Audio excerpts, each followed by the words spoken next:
நாங்கள் அண்மையிலே மேற்கொண்ட ஒரு ஆய்வில், அந்த ஆய்வு குறிப்பாக அரசாங்கம் பற்றி, மக்களுடைய நம்பிக்கை பற்றிய ஆய்வு. இலங்கையில் 2000 பேரை அந்த ஆய்வுக்கு நாங்கள் உட்படுத்தினோம்.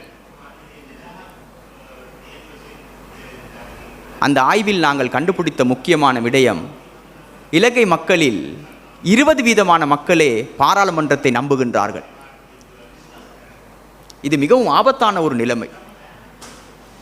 இலங்கையில் அரசியல் கட்சிகளை 19% மக்களை நம்புகின்றார்கள்.